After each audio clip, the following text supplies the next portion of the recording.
Hello guys, आज हम एक ऐसे टॉपिक को शुरू करने जा रहे हैं जो टॉपिक एग्ज़ाम में काफ़ी पूछा जाता है और जिसकी काफ़ी ज़्यादा उपयोगिता है आपके पेपर में। ठीक है, तो उस टॉपिक को हम आज शुरू करते हैं और थोड़ा सा उसके बारे में बात करते हैं।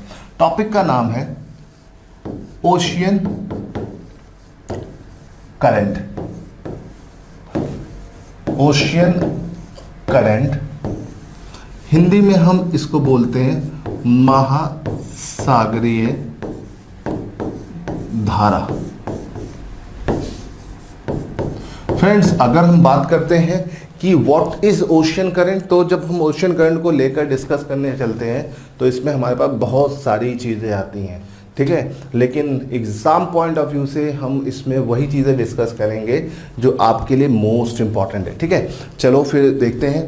देखो, पहली चीज़ क्या होता है, व्हाट इज ओशियन करंट। तो ocean current, due to regular periodic motion of ocean a current generate on the surface of ocean is known as ocean current. ठीक है, महासागरों की लगातार होने वाली गतियों के कारण उसकी सतह पर एक धारा उत्पन्न होती है जिसे हम क्या बोलते हैं, महासागरीय धारा। अब क्वेश्चन ये अराइज होता है कि ये धारा उत्पन्न क्यों होती है। Why this current generated on its surface, क्यों उत्पन्न होती है, क्या वजह है, क्या कारण है। तो उस वजह कारण को हमें जानना है और उसको देखना है। ठीक है, डेफिनेशन एकदम क्लियर है। Due to regular periodic motion of ocean a current generate on its surface known as ocean current.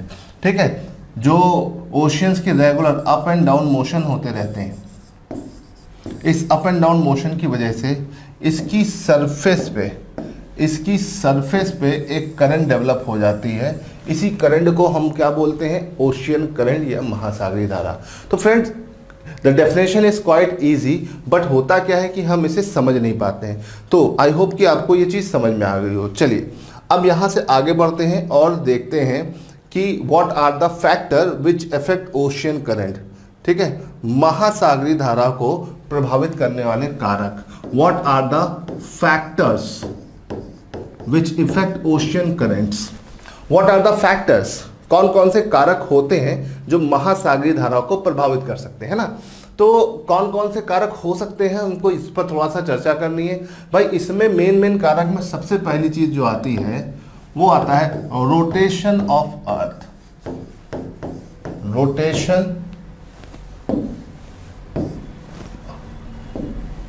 Rotation of earth, पृथ्वी का अपने अक्षों पर घूर्णन, अर्थ अपने एक्सिस पर जो रोटेट करती है, पहला वजह यह है। इसके अलावा दूसरा, ग्रेविटेशनल पुल ऑफ अर्थ, पृथ्वी का गुरुत्वाकर्षण। Gravitational pull of earth, that means पृथ्वी का गुरुत्वाकर्षण। ठीक है, पृथ्वी का जो गुरुत्वाकर्षण है ये भी किसी जगह की महासागरीय धारा को क्या कर सकता है, प्रभावित कर सकता है। पहला आ गया रोटेशन ऑफ अर्थ, दूसरा है ग्रेविटेशनल पुल ऑफ अर्थ। फिर तीसरे नंबर पर क्या आएगा भाई, तीसरे नंबर पर आपके पास आता है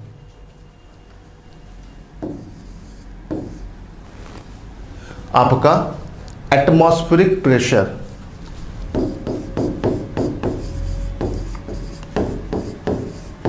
एटमॉस्फेरिक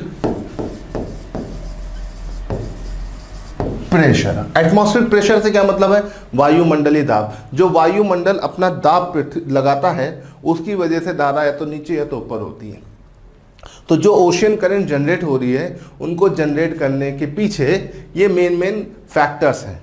ठीक है, पहले नंबर पर rotation of earth on its axis, दूसरा ग्रेविटेशनल पुल ऑफ अर्थ, पृथ्वी का अपने अक्षों पर गुरुत्वाकर्षण, तीसरे नंबर पर आता है एटमॉस्फेरिक प्रेशर ऑफ अर्थ, पृथ्वी का जो वायुमंडलीय दाब है। ठीक, ये तीन फैक्टर हैं, इनको याद रखिएगा। इसके अलावा आपके पास एक आता है शेप ऑफ कॉन्टिनेंट्स।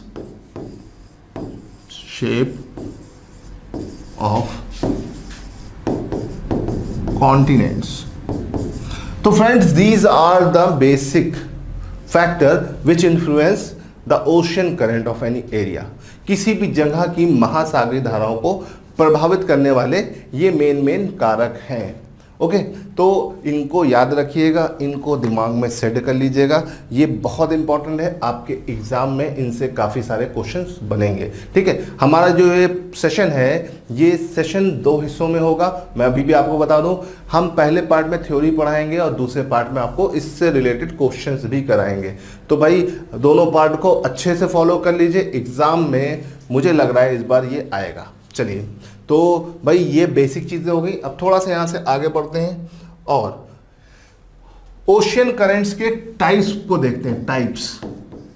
टाइप्स कितने प्रकार की होती है भाई। जब हम ओशियन करेंट्स की बात करते हैं तो ये हमारे पास कितने टाइप की होती है, तो we have 2 types of ocean current, cold and warm. ठीक है, एक होती है आपकी गर्म धारा और दूसरी होती है आपकी ठंडी धारा। ठीक है, ठंडी धारा और दूसरी होती है गर्म धारा। ओके, अब इसको थोड़ा सा हम समझ लेते हैं। जब हम इसको समझेंगे तो आसान हो जाएगा चीज़ों को समझना। देखो, जब हम बात करते हैं पृथ्वी की, तो पृथ्वी पर 2 हिस्से हैं। एक तो आपका ये विषुवत रेखा, विषुवत रेखा के बारे में हम लोग बहुत बातें कर चुके हैं friends. What is equator? Equator is an imaginary line which divide earth into 2 equal half. What is equator? Equator is an imaginary line which divide earth into 2 equal half. Above it we have northern hemisphere and below it we have southern hemisphere। तो it is quite easy। what is equator? equator एक imaginary line है। ठीक, इसी तरह से हमारे पास एक और imaginary line है जिसको हम बोलते हैं पोल। एक आपके पास नॉर्थ पोल है और दूसरा फ्रेंड्स क्या है? South pole. नॉर्थ पोल और साउथ पोल। ठीक, अब हमारे पास करंट 2 तरह की होती है। पहली करंट कौन सी होती है? पहली करंट जो हमारे पास है वो है हमारे पास वार्म करंट। वो करंट जो इक्वेटर से पोल की तरफ चलती है वो वार्म होती है। गर्म धारा कौन सी होती है? जो विषुवत रेखा से ध्रुवों की तरफ चलती है। ठीक है, विषुवत रेखा को इंग्लिश में फ्रेंड्स हम लोग क्या बोलते हैं? Equator. Okay, you have to check all this name. आपको ये नाम ध्यान रखने हैं और इसको ध्यान रखकर चीज़ों को करना है। अब आपके पास पोल से इक्वेटर की तरफ जो चलेगी वो आपकी होगी कोल्ड करंट। तो guys you have 2 types of current, warm and cold. Warm कहाँ से चलती है? इक्वेटर से पोल। ठीक है, कोल्ड कहाँ से चलती है? पोल से इक्वेटर। तो आपको ये ध्यान रखना है, अगर ध्यान रखोगे तब चीज़ें आसान हो जाएगी। ठीक, अब देखिए वार्म और कोल्ड करंट हमको समझ में आ गया। अब हमारे पास ओशियन करंट कहाँ मिलती है भाई? ओशियन करंट कहाँ चलती है? ओशियन करंट चलती है हमारे ओशियंस में। ठीक, और हमारे पास ओशियंस हैं कितने? बेसिकली हमारे पास 5 ओशियंस हैं। कितने ओशियंस हैं? 5। ठीक, सबसे बड़ा ओशियन पैसिफिक ओशियन, जिसको आप हिंदी में प्रशांत महासागर भी बोलते हैं। After that you have second number of ocean is known as Atlantic ocean. Atlantic ocean को हिंदी में फ्रेंड्स हम लोग आंध्र महासागर भी बोलते हैं। After that we have Indian ocean. Indian ocean जिसको हम हिंदी में हिंद महासागर कहते हैं। Then we have fourth ocean name southern ocean. Southern ocean Hindi में से हम दक्षिण महासागर या दक्षिणी महासागर बोलते हैं। And the last one is Arctic ocean, इसे हम आर्कटिक ओशियन बोलते हैं। तो friend these are the 5 oceans. हमारे पास ये 5 महासागर हैं। अब देखो, हमको हर एक महासागर को यहाँ पर स्टडी नहीं करना है। ठीक है, हमारे पास जितनी भी ओशियन करंट इन्हीं ओशियंस में मिलती है, लेकिन अब हर एक ओशियंस की ओशियन करंट हमें नहीं देखनी है। अगर हर एक ओशियंस की देखेंगे तो बहुत ज़्यादा हो जाएगी। तो हम यहाँ पर मेजर ओशियंस करंट को देखेंगे। ठीक है, पैसिफिक की देखेंगे, सबसे मोस्ट इंपॉर्टेंट अटलांटिक की देखेंगे और इंडियन ओशियंस की देखेंगे। अगर आपने इन 3 ओशियंस पे थोड़ा सा भी ध्यान कर लिया तो आई थिंक कि आप सारी चीज़ें कर ले जाओगे। ठीक है, तो चलिए अब देखते हैं भाई। ये देखिए, ये आपके सामने है वर्ल्ड का एक रफ मैप है, अनस्केल्ड मैप है, इसे याद रखिएगा। अनस्केल्ड का मतलब क्या है, ये स्केल्ड नहीं है, ठीक। चलो पहले तो इस डायग्राम को थोड़ा सा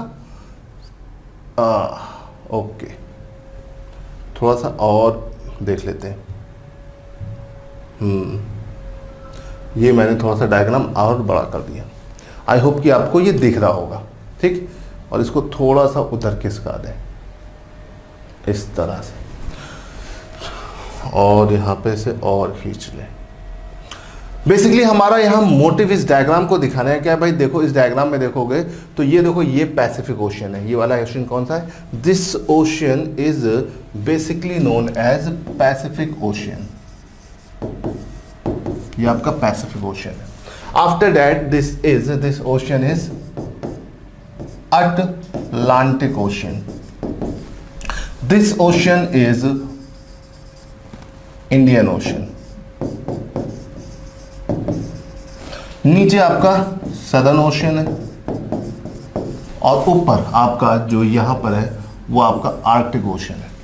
guys these are the 5 oceans, important ocean. इसमें देखो सबसे बिजिएस्ट और सबसे इंपॉर्टेंट ओशियन है अटलांटिक ओशियन। क्यों? क्योंकि अटलांटिक ओशियन पास के 4 कॉन्टिनेंट से कनेक्टेड है, और कनेक्टेड होने की वजह से इसकी इंपॉर्टेंस कुछ ज़्यादा है। तो हम पहले अटलांटिक ओशियन की करंट्स पर ध्यान देंगे फ्रेंड्स, और फिर आगे देखेंगे बाकी करंट्स को, ठीक है। तो चलो भाई अटलांटिक ओशियन की करंट पर थोड़ा सा फोकस कर लेते हैं। भाई अटलांटिक ओशियन का जो ये एरिया है, इसको हम थोड़ा सा बड़ा कर लें और थोड़ा सा इसको उधर खिसका दें। हमको अटलांटिक ओशियन पे ज़्यादा फोकस करना है, तो अटलांटिक ओशियन के एरिया को हमने बड़ा कर लिया, ठीक है फ्रेंड्स। चलो ये हो गया हमारे पास, ओके। चलिए भाई, ये आ गया आपका मेन एरिया, ठीक। अब शुरू करते हैं। देखो यहाँ पर हमारे पास इक्वेटर ऐसे जा रहा है, ये आपका इक्वेटर है, ठीक। इक्वेटर के ऊपर नॉर्दर्न हेमिस्फीयर, नीचे आपका सदर्न हेमिस्फीयर। अब अगर देखते हैं तो हमारे पास अटलांटिक ओशियन की मेन करंट कौन कौन सी है, उसको एक बार फटाफट देख लेते हैं और उनके नाम देख लेते हैं, ताकि आपको कोई कंफ्यूजन ना हो और चीज़ें आपके पास एकदम क्लियर हो जाए। भाई देखो, ये आ गई आपकी पहली करंट, ठीक। ये आ गई दूसरी, इधर से ये आ गई तीसरी, ये आ गई चौथी,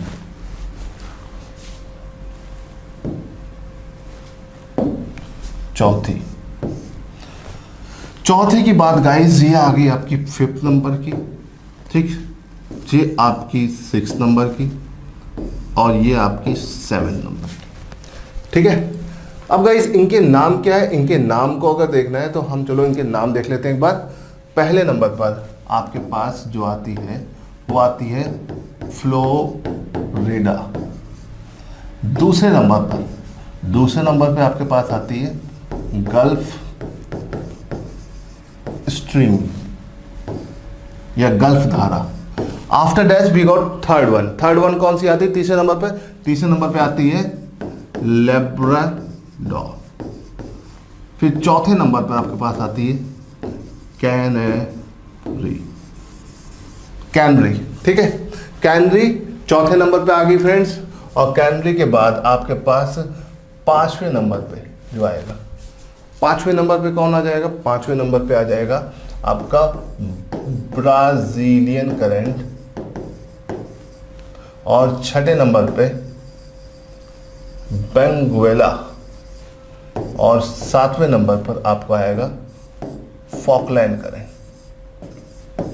तो गाइस देखिए, बड़ा कॉम्प्लिकेटेड एरिया है, हमको यहाँ पर ड्रिफ्ट वगैरह नहीं देखनी है। जब आप स्टैंडर्ड किसी बुक को पढ़ोगे तो वहाँ पे बहुत सारे अलग अलग कॉन्सेप्ट होंगे, ड्रिफ्ट से लेकर एक एक चीज़ होगी, लेकिन आपके एग्जाम के हिसाब से हम सिर्फ देखेंगे करंट का एरिया।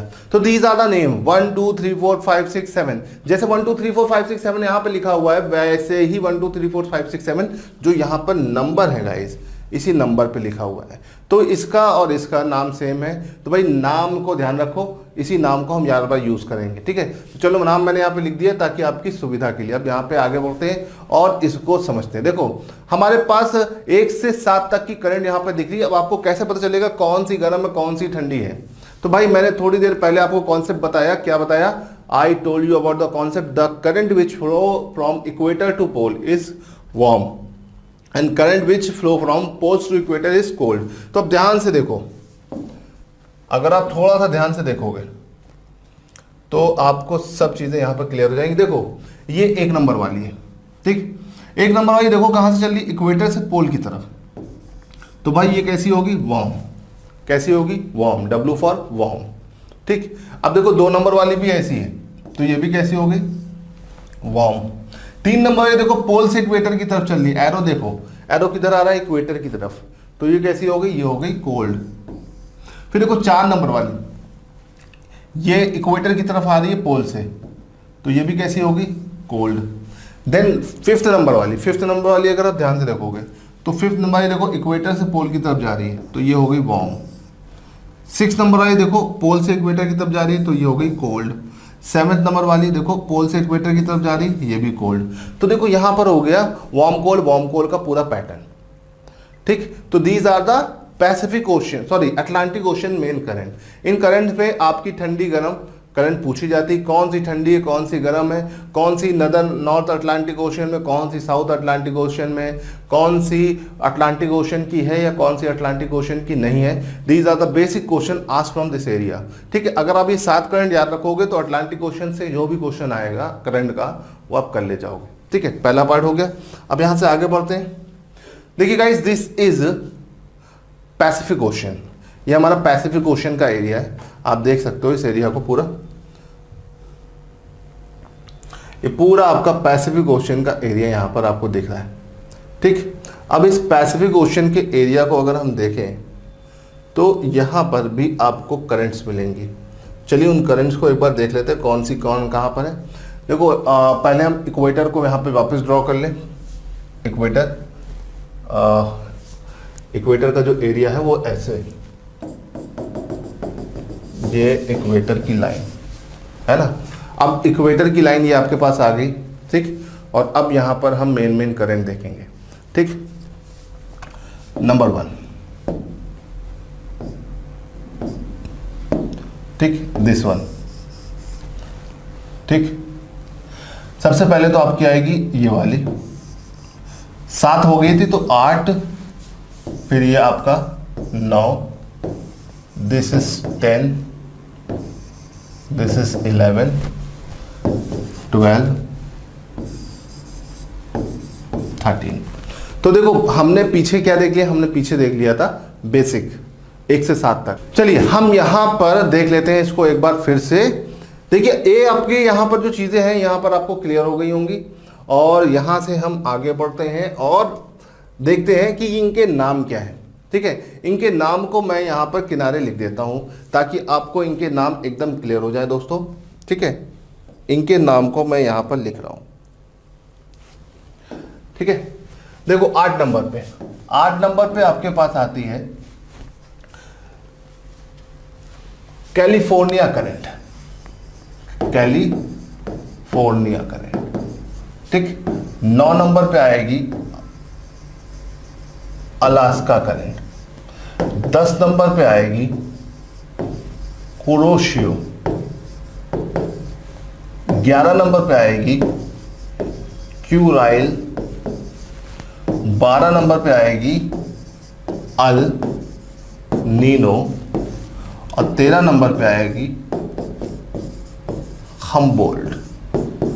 तो guys these are the basic current of Pacific ocean, प्रशांत महासागर की करंट है। 8 नंबर की कैलिफोर्निया, 9 नंबर की अलास्का, 10 नंबर पे कुरोशियो, 11 नंबर पे क्यूराइल और 12 नंबर पे है आपकी अल नीनो और 13 नंबर पे हम्बोल्ट। हम्बोल्ट को हम क्या बोल सकते हैं?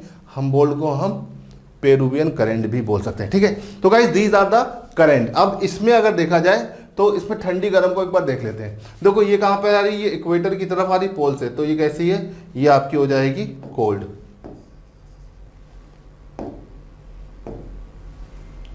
ये कैसी करंट हो जाएगी भाई? ये करंट हो जाएगी आपकी कोल्ड।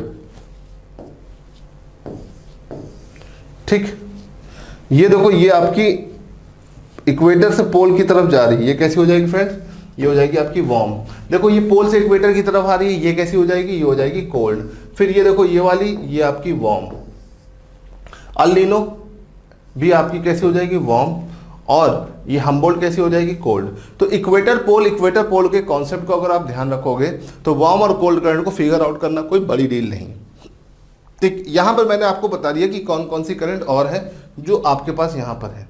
ठीक, अगर आप इसको याद रखोगे तो यहां से सारी चीजें क्लियर हो जाएंगी। चलिए अब देखिए ये वाला डायग्राम में आपको वार्म और कोल्ड करंट का एक और इजी कॉन्सेप्ट मिलेगा। कॉन्सेप्ट में क्या है कि आपको इसमें ज्यादातर चीजें एकदम क्लियर हो जाएगी। देखो ये डायग्राम जो है, ये डायग्राम में काफी सारी चीजें ऐसी हैं जो आपको कंफ्यूज करेंगी, जैसे इक्वेटोरियल ड्रिफ्ट है, ये सब चीजों को आपको थोड़ा सा इग्नोर करना है। पेपर में इनसे क्वेश्चंस कम बनते हैं और इसको आपको ध्यान नहीं रखना है। देखो मैंने जैसे बताया कि जितने भी स्टैंडर्ड बुक्स होती हैं उसमें वार्म और कोल्ड को अलग अलग कलर से दिखाते हैं, लेकिन वार्म और कोल्ड का करंट कलर से ना कंसेप्ट बनाइए, बल्कि आप कैसे बनाइए, इक्वेटर पोल और पोल इक्वेटर से। If you generate the concept by equator to pole and pole to equator method, then you will not confuse your exam, है ना। If you not confuse in your exam then you will score good marks. तो guys आपको सिर्फ focus करना है कि मैं जो बता रहा हूँ, पोल से इक्वेटर की तरफ जो करंट चलती है वो कोल्ड होती है, और इक्वेटर से पोल की तरफ जो करंट फ्लो करती है वो कैसी होती है, वार्म। तो आपको यहाँ पर देखना है गाइज, इस तरह के हर डायग्राम आपको बुक्स में मिलेंगे जिसमें रेड कलर से वार्म और ब्लू कलर से कोल्ड कलर को दिखाया जाता है, लेकिन आपको उसमें ज़्यादा कंफ्यूज नहीं होना है, आपको कॉन्सेप्ट ध्यान रखना है। देखो अलास्का दिया है, कैलिफोर्निया दिया है, पेरुवियन करंट दिया हुआ है, Brazilian, Benguela, Canary, Gulf Stream, Labrador, Norwegian, eastern green current, Greenland, ठीक है, ऑस्ट्रेलियन, मोजाम्बिक, अल्गुरहास। ठीक, तो आपको ये सब करंट ध्यान रखना है। ठीक, मैंने आपको कितनी करंट बता दी, 13 के बाद देखो ये आपका इंडियन ओशन है, हमने अटलांटिक ओशन देख लिया, पैसिफिक ओशन की करंट देख ली, है ना फ्रेंड। देखो ओरोशियो ऑस्ट्रेलियन करंट आपकी हमेशा वार्म मिलेगी आपको, ठीक है। ईस्टर्न और वेस्टर्न ऑस्ट्रेलियन करंट हमेशा कैसे मिलेगी, कोल्ड। ईस्टर्न ऑस्ट्रेलियन करंट आपकी वार्म होगी और वेस्टर्न ऑस्ट्रेलियन करंट कैसी होगी, कोल्ड। ठीक, अब देखो आपका आता है इंडियन ओशन। इंडियन ओशन में देखो दो करंट मेन है, पहले नंबर पर है मोजाम्बिक, पहले नंबर की करंट कौन सी है, मोजाम्बिक, और दूसरे नंबर पे है अल-गुल-हास। तो guys these two current are very important and useful in Indian ocean. Indian ocean या हिंद महासागर की ये दो धाराएं बड़ी इंपॉर्टेंट है। पहले नंबर पे मोजाम्बिक, दूसरे नंबर पे अगुलहास। अगुलहास ऊपर की तरफ है, मोजाम्बिक नीचे की तरफ है, दोनों आपकी वार्म करंट है, इक्वेटर से पोल की तरफ फ्लो करती। तो these are some important ocean current, ठीक है। ओशन करंट आपके पास ऑल ओवर वर्ल्ड यहां पर मिलती है, लेकिन अब एक चीज याद रखिए कि what are the advantage and disadvantage. देखो आधा पार्ट मैंने आपको बता दिया कि इसकी मैपिंग 2 से 4 बार इसकी मैपिंग अगर आप करोगे तो आप 100% ओशन करंट को जान जाओगे, है ना। बहुत सारे अलग अलग वीडियोज में इसकी शॉर्ट ट्रिक और एक छोटा मोटा तरीके से बताते हैं, लेकिन कभी भी याद रखना यूपीएससी में ये मेथड काम नहीं आते, ठीक। तो चलिए अगर ऑफिसर बनना है तो आपको कॉन्सेप्ट को क्लियर रखना है। अब देखो ऑल ओवर वर्ल्ड हमारे पास करंट दो तरह की होती है, warm and cold. Warm current कौन सी होती है, जो आपकी इक्वेटर से चलती है। कोल्ड करंट कौन सी होती है, जो पोल से चलती है। अब ऐसी बहुत सी जगह है जहां पर आपकी वार्म और कोल्ड करंट आपस में आके मिलती हैं, ठीक है। आपकी वार्म और कोल्ड करंट आपस में मिलती हैं। तो जहां पर वार्म एंड कोल्ड करंट मिलती है वहां पर क्या होता है, तो वहां पर दो चीजें होती है, ठीक है। वहां पर जनरेट होता है फॉग। फॉग मतलब कोहरा। ये फॉग है, ये वाला फॉग नहीं क्या चल रहा है, ये फॉग मतलब होता है कोहरा। अब इस फॉग की अगर हम बात करें तो इसमें कोहरे में आपकी विजिबिलिटी बहुत कम होती है ना। और इसी फॉग में जब आसपास का एरिया में निकलने वाला स्मोक मिल जाता है तो इन दोनों को मिलाकर हम बोलते हैं स्मॉग, जो कि एक पोल्यूशन है, ठीक। तो ये तो इसका डिसएडवांटेज हो गया, जिसकी वजह से बड़े बड़े जो शिप्स होते हैं उनकी जर्नी कैंसिल्ड हो जाती है, बड़ा नुकसान होता है ना। और दूसरी चीज क्या है, जहां पर वार्म और कोल्ड करंट मिलती है वहां पर जनरेट होते हैं प्लैंकटन्स। क्या जनरेट होते हैं फ्रेंड्स, प्लैंकटन्स। प्लांक्टन्स को हिंदी में बोलते हैं प्लावक। क्या बोलते हैं? प्लावक। प्लावक की अगर हम बात करते हैं तो प्लावक एक तरह की एल्गी होती है ना, और जहां पे वार्म और कोल्ड करंट जनरेट होती है वहां पे ये एल्गी बहुत ज्यादा बनती है। और ये एल्गी एक तरह का फिश फूड होती है। फिश फूड मतलब मछली का चारा होती है। भाई मछली इसे खा के जिंदा हो सकती है, जिंदा रह सकती है। फिश फूड बहुत अच्छा फिश फूड होती है। और देखो मछलियों को जिंदा रहने के लिए क्या चाहिए होता है भाई? दो चीज़ें चाहिए होता है। एक इन्वायरमेंट, कैसा इन्वायरमेट? ना पानी ज़्यादा ठंडा हो ना ज़्यादा गर्म हो, है ना। अब वार्म कोल्ड करंट जहाँ पे मिलती है वहाँ पर ऐसा होता ही होता है। साथ ही साथ उनको खाने के लिए खाना चाहिए। तो भाई जहाँ पर आपका वार्म एंड कोल्ड करंट मिलती है वहाँ पर दुनिया के सबसे बड़े बड़े फिशिंग ग्राउंड डेवलप होते हैं। फिशिंग ग्राउंड मतलब मछली पकड़ने के क्षेत्र। जैसे कि अगर हम यहाँ पर देखें तो ये इन दुनिया का सबसे बड़ा मछली पकड़ने का क्षेत्र है, ये वाला, जहाँ पर लैब्राडोर और गल्फ स्ट्रीम आके मिलती है। ये रीजन दुनिया का सबसे बड़ा मछली पकड़ने का क्षेत्र है। ठीक है, इस रीजन को हम बोलते हैं फ्रेंड्स, क्या बोलते हैं? Grand bank. ठीक है, ग्रैंड बैंक की अगर हम बात करते हैं तो ये न्यू फाउंडलैंड के पास पाया जाता है। कहाँ पाया जाता है? न्यू फाउंडलैंड। न्यू फाउंडलैंड ये वाला एरिया जो है अंदर वाला, ये न्यू फाउंडलैंड है। इसको हम क्या बोल रहे हैं? इसको हम बोल रहे हैं न्यू फाउंडलैंड। और न्यू फाउंडलैंड की अगर हम बात करते हैं तो ये हिस्सा किसका है? ये कनाडा का हिस्सा है। तो दुनिया का सबसे बड़ा मछली पकड़ने का क्षेत्र कौन सा है? कनाडा का न्यू फाउंडलैंड, क्योंकि यहाँ पर ग्रैंड बैंक मिलते हैं। जहाँ पर भी ठंडी और गर्म धारा मिलती है वहाँ पर मछलियाँ अपने आप ही उत्पन्न होती हैं और दुनिया की बेहतरीन मछलियाँ वहाँ पे मिलती हैं।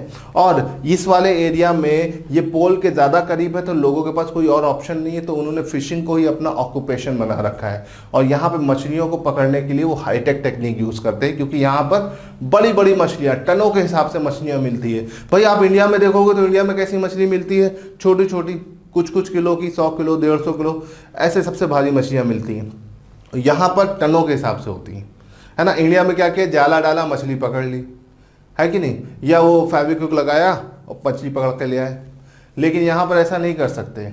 यहाँ पे जाला आला डाल के मछली पकड़ोगे तो मछली तुमको पकड़ के ले जाएगी। तो इसीलिए याद रखिए कि यहाँ पर हाईटेक मशीनरीज का इस्तेमाल होता है। और यहाँ के लोगों की मेन ऑक्यूपेशन ही क्या है? फिशिंग। या तो वो फिशिंग करते हैं 6 महीने और 6 महीने वुड कटिंग करते हैं। कनाडा के लोगों के पास दो ही काम ही है।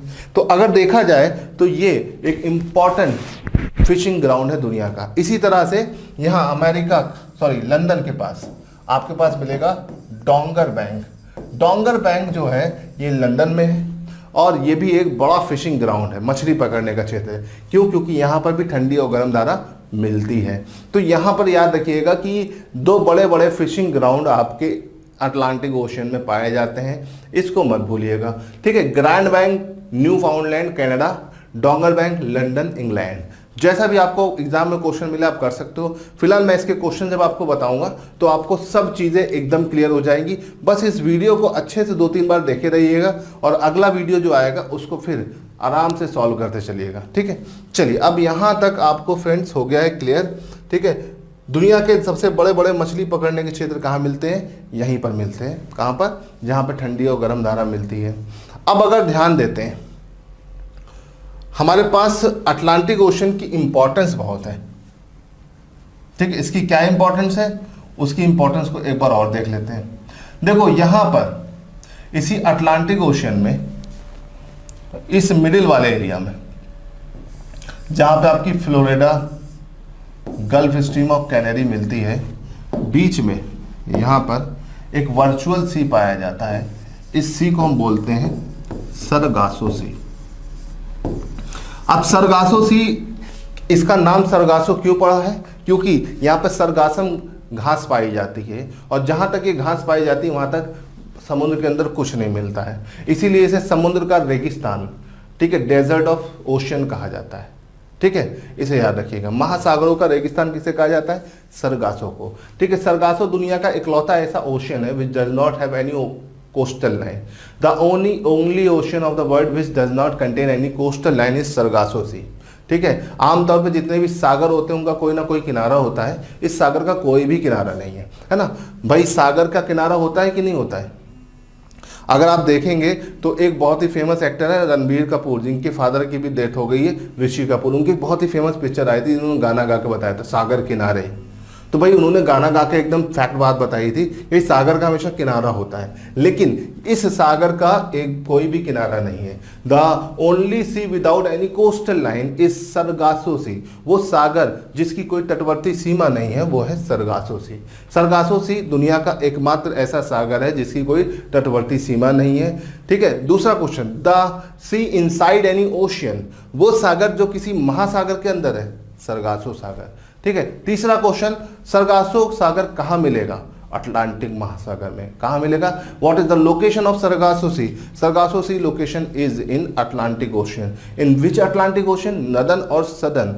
Northern Atlantic ocean. तो guys these are the basic question which will be asked in your paper. तो चलिए, ये टॉपिक मैंने आपको इजीली तरीके से समझा दिया है। ओशियन करंट के ही हम पीवाईक्यू मतलब प्रीवियस ईयर क्वेश्चंस को यहां पर आपके सामने डिस्कस करेंगे, उसके बारे में बात करेंगे। ठीक है गाइस, चलिए शुरू करते हैं इस सेशन को।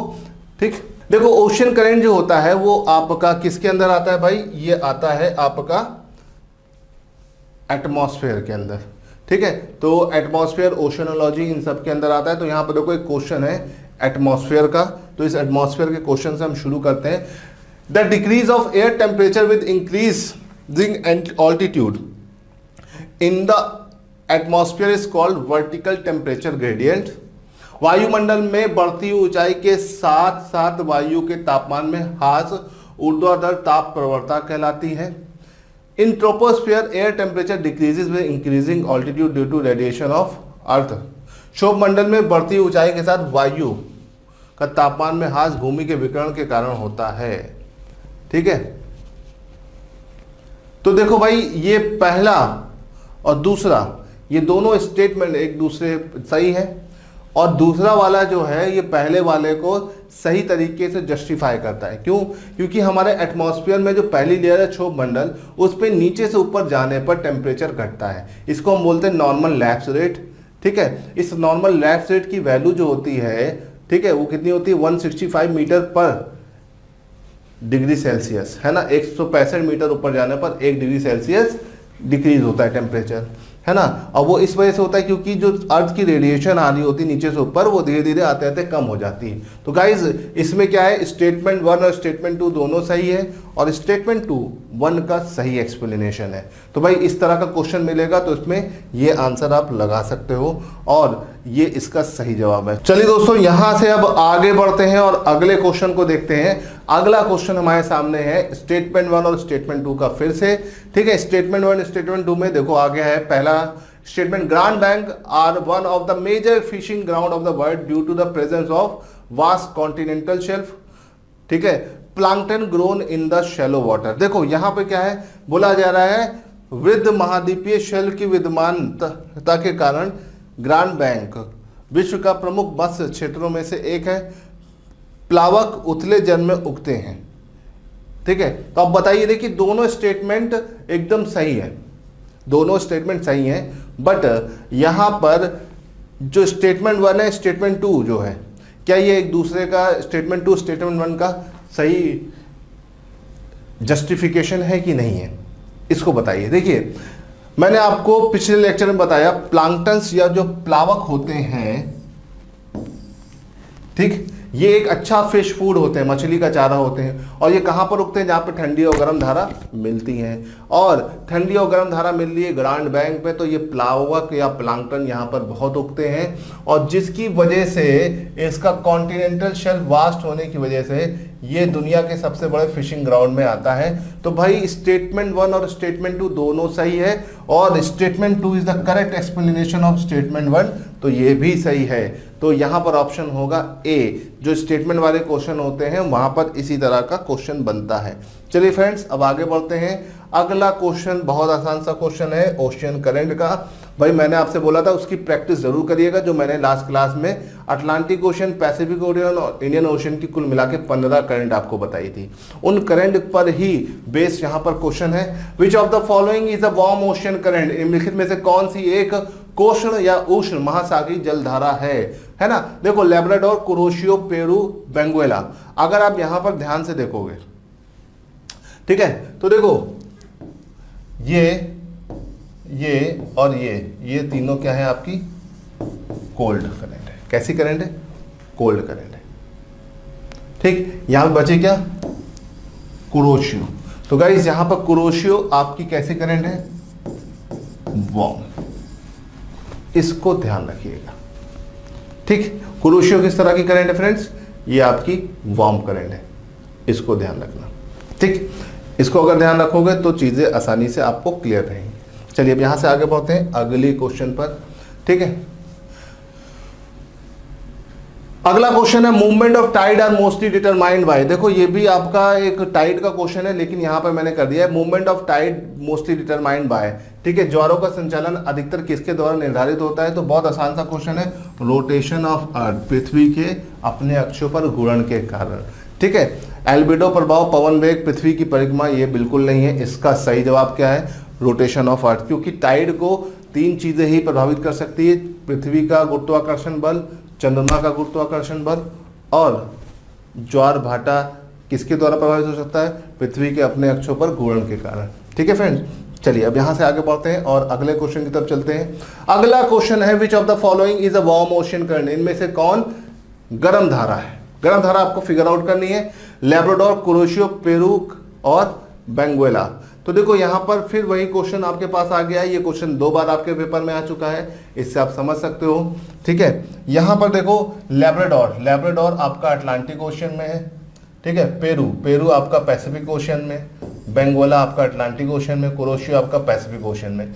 इसमें जो गर्म है वो आपकी कौन सी है? कुरोशियो कहां पर है? गर्म धारा है। और ये कुरोशियो गर्म धारा कहां पर है? पैसिफिक ओशन या प्रशांत महासागर में। ठीक है फ्रेंड्स, अच्छा एक चीज मैं आपको बता दूं, पिछला वाला लेक्चर अगर आपने देखा होगा तो मैंने वहां पर आपको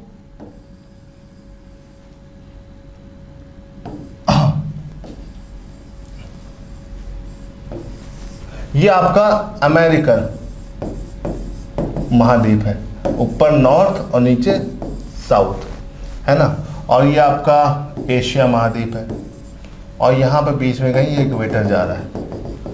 मैंने आपको पिछली क्लास में बताया था।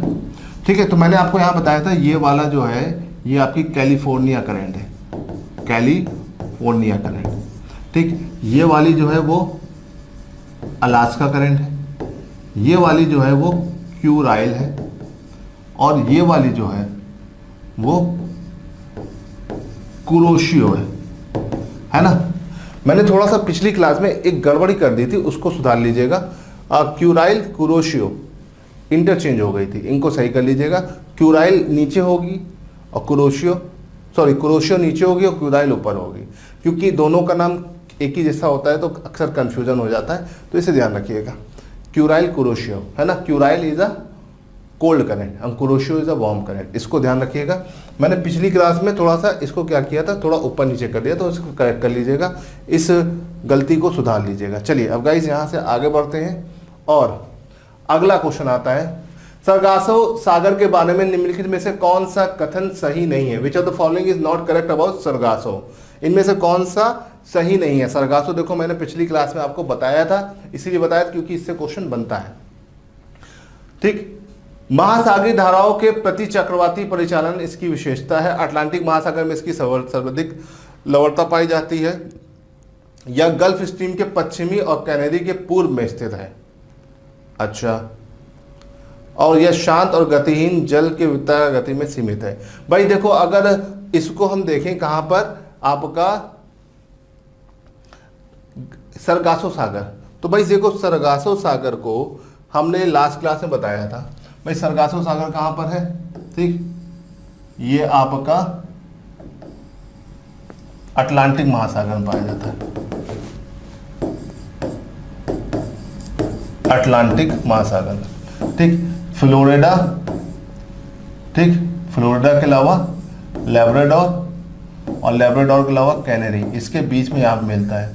तो देखो इसमें बता रहा है कि लैब्राडोर के पश्चिम में है ना, ये देखो लैब्राडोर, ये है लैब्राडोर का पश्चिम नहीं है भाई, ये पूर्व है, और कैनेडी का क्या है? पूर्व है ना, नहीं कैनेडी का पश्चिम है। तो देखो ये वाला स्टेटमेंट यहाँ पे गलत है कि ये गल्फ स्ट्रीम के पश्चिम में है और कैनरी के पूर्व में, ये वाला स्टेटमेंट गलत है, बाकी सारा स्टेटमेंट एकदम सही है। भाई पहला वाला स्टेटमेंट महासागरीय धाराओं के प्रतिचक्रण परिचालन के कारण, प्रतिचक्रण मतलब it is a characteristic of anti cyclonic circulation of ocean current, तो भाई ये एकदम सही है, एंटी साइक्लोनिक सर्कुलेशन होती है, ठीक है। ये अटलांटिक ओशन में हाईएस्ट सैलिनिटी वाला एरिया पाया जाता है और ये confined in a gyre of a calm and motionless water, यहाँ पर बहुत खतरनाक एरिया होता है, यहाँ बिल्कुल भी मोशनलेस वाटर होते हैं, एकदम स्थिर होता है, इसीलिए ओशन का डेजर्ट इसे कहा जाता है। तो देखो इसमें जो आपका ऑप्शन है, ऑप्शन नंबर 3 ही सही है, ठीक है, क्योंकि इसका देखो एक्सप्लेनेशन ये है, Sargasso sea is between 3 current, Florida, Gulf Stream and Canary, है ना। According to question they are saying that it is in the west of Gulf Stream and east of Canary, which is totally wrong because it is in the east of Gulf Stream and the west of Canary। ये वाला canary है, ये वाली current कौन सी है, canary, और ये वाली कौन सी है भाई, ये आपकी गल्फ स्ट्रीम है, कौन सी है, गल्फ स्ट्रीम।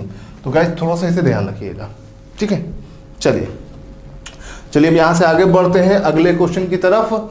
चलो भाई, मैच द फॉलोइंग, आपके पास करंट है और करंट का कोस्ट, अब देखो कितनी भी शॉर्ट ट्रिक याद कर लोगे ना, यहाँ पे निपट जाओगे, इसीलिए मैं बोल रहा हूँ हमेशा मैप बना के याद रखो, क्योंकि शॉर्ट ट्रिक से नहीं होने वाला है ना। बहुत सारे अलग अलग लोग शॉर्ट ट्रिक बनाते हैं ठंडी और गर्म धारा को याद रखने के लिए, but that was useless in the paper of UPSC, क्योंकि यूपीएससी कॉन्सेप्ट पे चलता है ना। देखो यहाँ पे दिया हुआ है कि यहाँ पर एरिया दिया हुआ है एक तरफ, दूसरी तरफ करंट का नाम दिया हुआ है और आपको मैच करना है। अब देखो बहुत आसान है, अगर आप लोगों ने पिछली क्लास को 2-3 बार मैपिंग कर ली होगी तो आप इसे आसानी से कर ले जाओगे, है ना। क्यों, क्योंकि अगर देखो तो देखो फ्लोरिडा कहाँ पर है, फ्लोरिडा पाया जाता है आपका ईस्टर्न कोस्ट ऑफ यूएसए, अभी थोड़ी देर पहले बताया, ठीक। कुरोशियो पाया जाता है आपका जापान के पास, ठीक। बंगुएला एंड पेरुवियन करंट पाई जाती है साउथ अमेरिका में, ठीक है, पेरू के पास हमबोल्ट, ठीक। फिर आता है west coast of South America, Benguela, ठीक। इस तरह से आप मैच कर सकते हो। अब आप सोच रहे हो मैंने इतनी जल्दी मैच कर लिया, आप कैसे करोगे भाई, आप अगर प्रैक्टिस नहीं करोगे तब तक कोई फायदा नहीं। मैंने आपको 15 करंट बताइए, 15 करंट से बाहर क्वेश्चन नहीं बनेगा, है ना। उस 15 करंट को अगर ध्यान रखोगे तो उसी के अंदर ही क्वेश्चन बनेगा, है ना भाई। अब इसको मैच कर लीजिए, ए का 1 है, बी का 3 है, ठीक। तो भाई ये हो जाएगा आपका करेक्ट आंसर, ठीक है फ्रेंड्स। चलिए अब यहां से आगे बढ़ते हैं और अगले क्वेश्चन की तरफ चलते हैं। विच of the following is correctly match, इनमें से कौन सा सही से मैच्ड है, ठीक है। चलो भाई, इसमें सही से कौन सा मैच है, इसमें से मैच देखो, कैनरी आपका मेडिटेरियन सी में नहीं आती है, ये अटलांटिक ओशन में रहती है। फॉकलैंड भी आपका अटलांटिक ओशन में है, गल्फ स्ट्रीम भी आपका अटलांटिक ओशन में है, और लेब्राडोर भी आपका अटलांटिक ओशन में। तो यहाँ पर सही कौन सी है, सिर्फ आपकी डी वाली, ठीक है। टेबल जो बताई थी, जो मैंने तरीका बताया था, ठीक है, थोड़ा सा लेंदी वीडियो हो गया, मैंने सोचा 20 मिनट में बनाऊंगा, लेकिन वो आपका 25-30 मिनट ले गया। लेकिन भाई अगर आप उसको 2-3 बार ध्यान से देखे रहोगे और घर पर ओश करंट बन की मैपिंग करके प्रैक्टिस करोगे, अटलांटिक ओशन की कौन सी करंट है, पैसिफिक की कौन सी है और इंडियन ओशन की कौन सी है, तो मैं ये गारंटी दे रहा हूँ यहाँ से क्वेश्चन आपका गलत नहीं होगा, ठीक है। जितना मैंने बताया है उतना पढ़ लो, है ना। वैसे तो इसमें बहुत सारी चीज़ें हैं, लेकिन मैंने आपको बहुत ही लिमिटेड चीज़ें बताई गई। चलिए, The ocean current transform heat from one sea or ocean to another, one coast to another, surface of sea to greater depth, lower to higher altitude, ठीक है। महासागरीय धारा जो होती है ऊष्मा कहाँ से कहाँ तक देती है, ठीक है, ऊष्मा कहाँ से कहाँ तक देती है, ठीक है। एक सागर से दूसरे महासागर की तरफ, एक तट से दूसरी तट पर, surface of sea to greater depth, ठीक है। तो देखो इसका जो आंसर है lower to higher altitude, lower to higher altitude मतलब नीचे से ऊपर की तरफ, ठीक। तो देखो इसमें जो सही जवाब है फ्रेंड्स, इसमें सही जवाब है आपका this one, lower to higher latitude, ठीक है, ये याद रखिएगा। जो हीट ट्रांसफॉर्म होती है लोअर से हायर लैटिट्यूड की तरफ होती है, इसको ध्यान रखना, ठीक है। थोड़ा सा टेक्निकल क्वेश्चन है, ठीक। लोअर लैटिट्यूड जो होते हैं वो गर्म होते हैं और हायर लैटिट्यूड ठंडे होते हैं, और हमेशा हीट कहाँ से कहाँ तक जाती है, तो ठीक है, गर्म से ठंडे, ज़्यादा टेम्परेचर से कम टेम्परेचर की तरफ ही हीट का ट्रांसफर होता है, ठीक है। अगर आप फिजिक्स पढ़ा रखा है तो फिजिक्स का एक लॉ होता है, उसी लॉ के अकॉर्डिंग, है ना, हमेशा हीट का ट्रांसफर कहाँ होता है, गर्म से ठंडे की तरफ। और लोअर लैटिट्यूड हमेशा आपके कैसे होते हैं, गर्म होते हैं, और हायर लैटिट्यूड कैसे होते हैं, ठंडे। इसीलिए हीट का ट्रांसफर कहाँ से कहाँ तक होता है, लोअर लैटिट्यूड से हायर लैटिट्यूड, ठीक, इसे ध्यान रखिएगा। चलिए अब यहां से आगे बढ़ते हैं, अगला question, Which one of the following pair of ocean current meet each other near Newfoundland?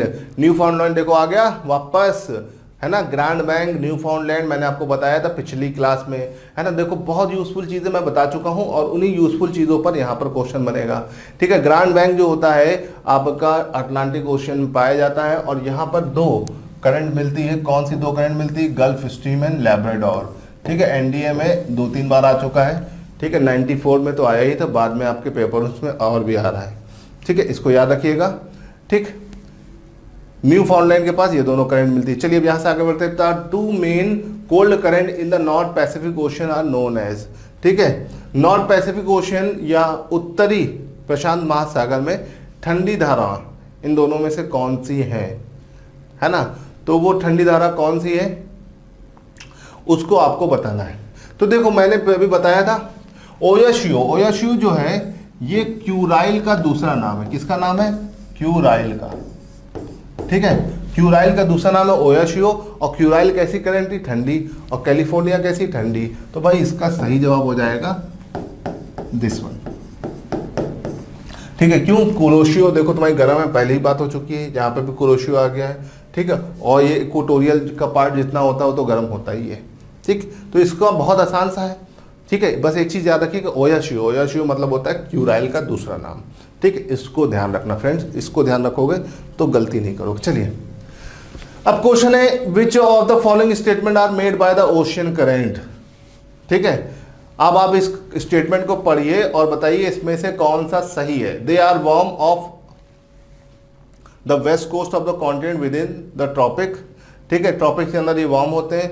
They move clockwise in the ocean of southern hemisphere, they move clockwise in the ocean of northern hemisphere. तो देखो इसमें 1 और 2 सही है, क्यों, क्योंकि northern hemisphere में ये एंटी क्लॉकवाइज घूमते हैं। कैसे घूमते हैं, एंटी क्लॉकवाइज। तो इसमें गाइस जो सही जवाब है भाई ये वाला गलत है, क्योंकि दोनों में क्लॉकवाइज नहीं घूमेगा, ठीक है। तो ये वाला गलत है, ठीक। और बाकी पहला स्टेटमेंट तो सही है, क्योंकि ये गर्म होती हैं वेस्ट कोस्ट पर ट्रॉपिक्स के एरिया में, है ना, तो एकदम सही है। तो ये जो इसका सही जवाब है वो है 1 और 2, 1 और 2 यहाँ पर सही जवाब है, ठीक। चलिए अब यहाँ से आगे बढ़ते हैं और अगले क्वेश्चन की तरफ चलते हैं। विच of the following is not a part of north Atlantic ocean current system, इनमें से कौन सा north Atlantic ocean current system का हिस्सा नहीं है ना, नॉर्थ अटलांटिक ओशन का हिस्सा नहीं है। तो देखो नॉर्थ अटलांटिक पूछा जा रहा है, तो ये देखो ब्राजील तो इक्वेटर के नीचे पड़ता है और ये करंट भी इक्वेटर के नीचे पड़ती है, तो भाई इसका सही जवाब ये है। अब देखो यहाँ पे एक इंपॉर्टेंट चीज़ क्या आ गई, लैब्राडोर और कैनरी तो मैं आपको बता ही चुका हूँ, लेकिन देखो ये आ गई इरमिंगर। इरमिंगर जो है ये आइसलैंड के पास चलती है, ये वार्म करंट है। कैसी करंट है, वार्म। चलिए इसको ध्यान रखिएगा। अब यहाँ से आगे बढ़ते हैं। कंसीडर द फॉलोइंग स्टेटमेंट, ये क्या है, स्टेटमेंट का क्वेश्चन है। Ocean current are the slow surface movement of the water in the ocean, है ना, ये धीमे धीमे सरफेस मूवमेंट होता है वाटर का ओशियन में, ठीक है, ये एकदम सही है। Ocean currents assist in the maintaining of earth heat balance, ये भी सही है, हीट बैलेंस को मेंटेन करता है, ये एकदम सही है।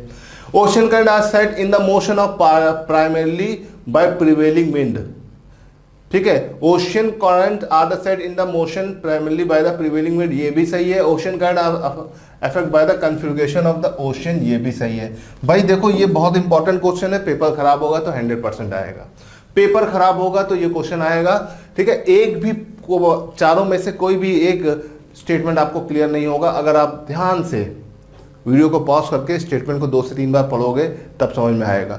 लेकिन मुझे पता है, क्योंकि मैं पढ़ाता रहता हूं, तो मुझे पता है कि चारों स्टेटमेंट सही है।